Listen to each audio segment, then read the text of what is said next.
Hey guys, Chad Jenkins here, SeedSpark CoLAB. I'd like to share with you the third tier of collaboration as we're on our way to the top. This is joint collaborations. A lot of people confuse them with the conventional, I would call competitive strategy of joint venture collaborations. And this is similar in nature, but wildly different as well. It's a true basis of collaboration in that, as we all remember from earlier, the definition of collaboration is the unique value that's created from the combination of two or more people, places, and things. So, to extend that, in a joint collaboration, someone typically has a big vision, but they don't have the capability, or they also don't have the reach. Sometimes they have two of three, never three of three. That would, of course, make it not a joint collaboration. So, whichever one of those the entrepreneurs that I'm working with around the world has, or the two that they have, but the one that they're missing, we search for the collab partner on the planet that literally does that as their passion. To the extent they've scaled a company at whatever size they are, they've been successful for many years. I tend to like to do those as one reason I've grown so quickly and many things that I've done.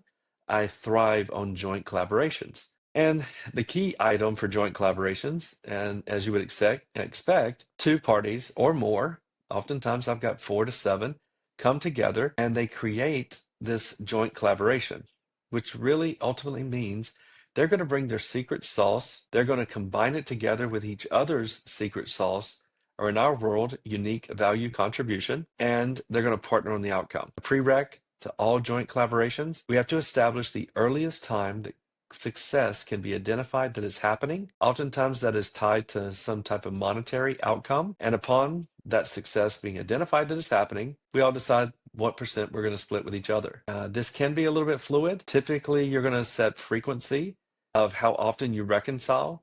Obviously, in a point of sale, something that's an e-commerce base, the outcome is the transactions happening. You may reconcile weekly.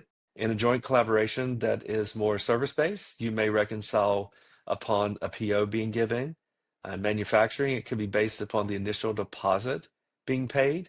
All of these are clear examples of where these joint collaboration partners are literally just splitting the outcome of when success happens. The wonderful thing about joint collaborations is along the way and at any time, the outcome is managing everyone's behavior. You don't have to. If someone needs to come in because, let's say, Facebook changed some of their rules, or interest rates went up, or lovely if they went down, and something needs to change. All of the contributing collaboration partners who are affected by this change know immediately how it's going to affect their ability to participate in the outcome. Therefore, there's a lot of management overhead, different than the current competition model you don't have to take on. So I hope this has been helpful to give you a little glimpse into joint collaborations, and hopefully you've been empowered to begin to see the world just a little bit differently. Remember, the world runs on VCR, vision, multiplied times capability, multiplied times reach. Find your joint collaborations to align with your big vision.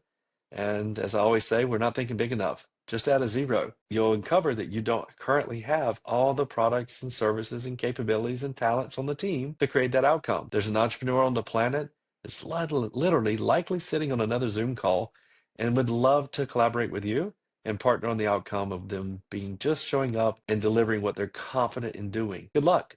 Thanks again.